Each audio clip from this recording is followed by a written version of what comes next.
From Creamer Media in Johannesburg, this is the Real Economy Report. Sibanye-Stillwater has invested 43 million rand into the construction of a new Simulacrum underground mining training facility at the University of Johannesburg's Doornkloof campus. Darren Parker tells us more. The 43 million rand Sibanye-Stillwater Simulacrum mining facility at UJ's Doornkloof campus in Johannesburg was built in 2020 and 2021 at the height of the COVID-19 pandemic.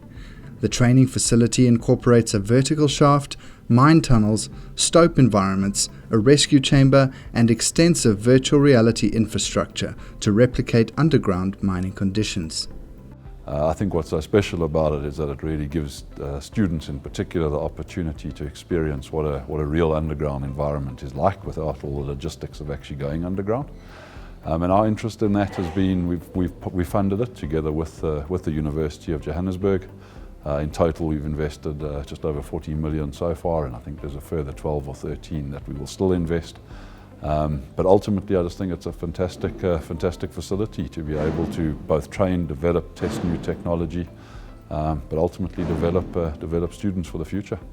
Stewart noted that there were both similarities and differences between the newly established Simulacrum at UJ and the existing Sibanye-Stillwater Digital Mining Laboratory at Wits University. The Wits one, the Wits DigiMine Centre, very much focused on digital innovation. They do also have some mock-ups. I think where this one's slightly different is the introduction of the virtual reality.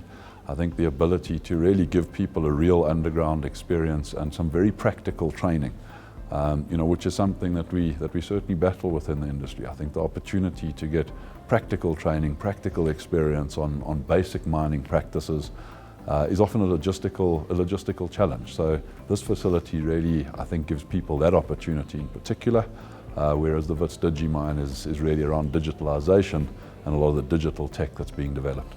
The Sibanye-Stillwater Centre for Sustainable Mining was launched alongside the Simulacrum, aimed at fostering postgraduate research and integrating fourth industrial revolution technologies.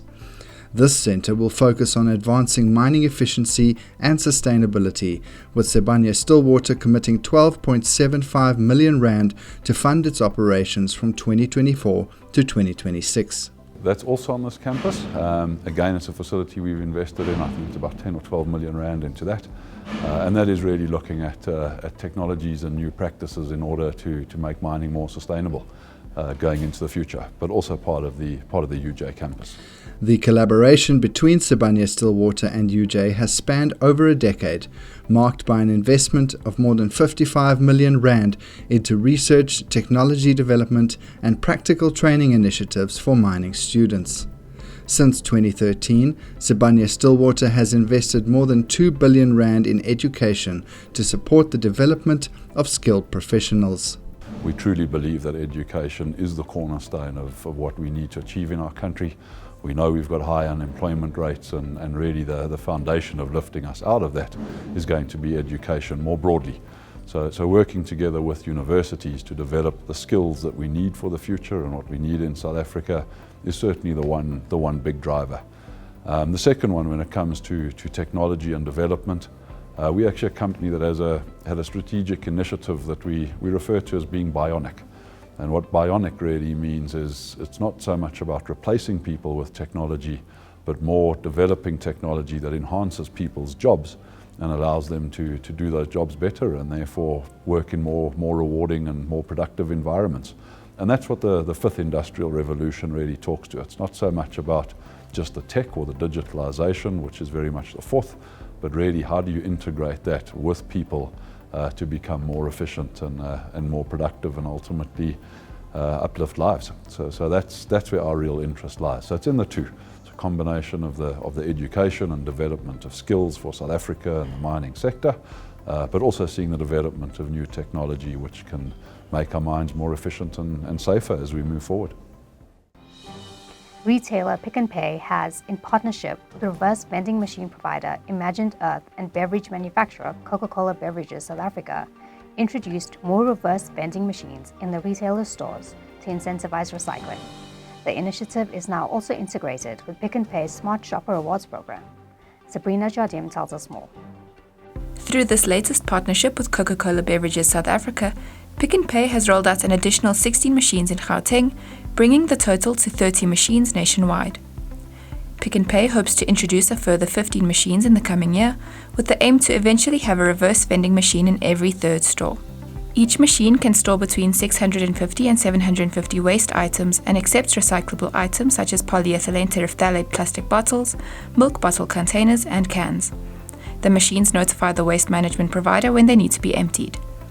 The collected waste is sorted off-site and sent to the correct recycling facilities. Our expectations for the project are, from an Imagine Earth and TOMRA perspective, is to really raise the profile of recycling in South Africa. Consumers are not involved as much as we'd hope they'd be with regards to recycling. We need consumer participation. A lot of the work in South Africa is done by waste pickers, and we are looking for ways to formalise waste pickers into a system where ultimately we've got higher collection rates and in turn higher recycling rates. So projects like this where Coca-Cola comes on board, Pick n Pay facilitates it, it really heightens the profile and creates some awareness about the project. So we're hoping that a lot of awareness is created about recycling in South Africa.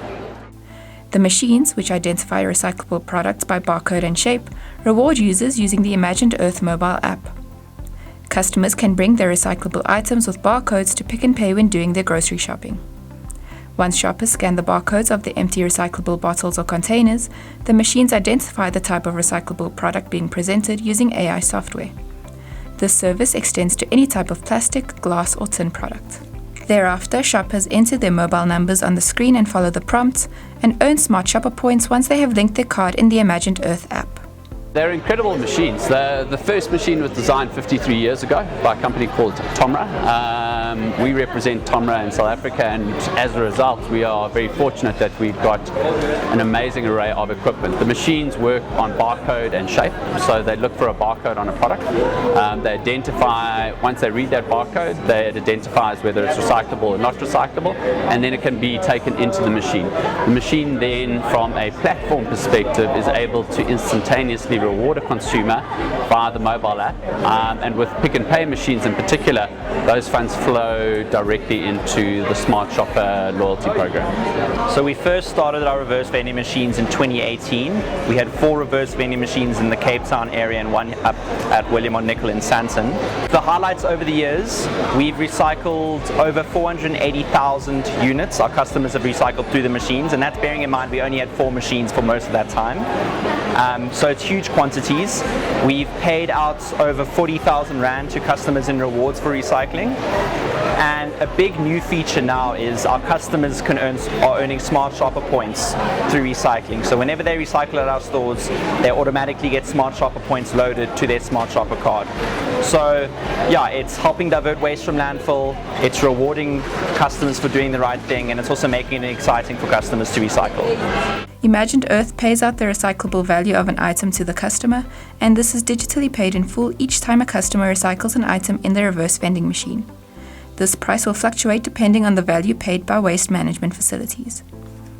Customers need to link their registered Smart Shopper card in the Imagined Earth app to claim their reward from the reverse vending machines in Pick n Pay. The value from the recyclable item will then flow directly onto the customer's Pick n Pay Smart Shopper card and can be used at till points. Smart shoppers who have linked their registered Smart Shopper card in the Imagine Earth app can also select Smart Shopper as their reward when recycling items in other Imagined Earth reverse vending machines, not in a Pick n Pay store. We're very grateful to Pick n Pay. All of this is done, it's a team effort at the end of the day. We've got people in the stores, we've got consumers, we've got users, we've got cleaning and waste management companies all involved in this, and it's taken a lot of effort from Pick n Pay to get this all together, and we're very excited to continue our partnership with them. We've been working with them for a long time, and we're very grateful to Coca-Cola to come on board as the branding sponsor and use this platform to really heighten or raise the awareness about recycling in South Africa. That's Creamer Media's Real Economy Report. Join us again next week for more news and insight into South Africa's real economy. And don't forget to listen to the audio version of our Engineering News daily email newsletter.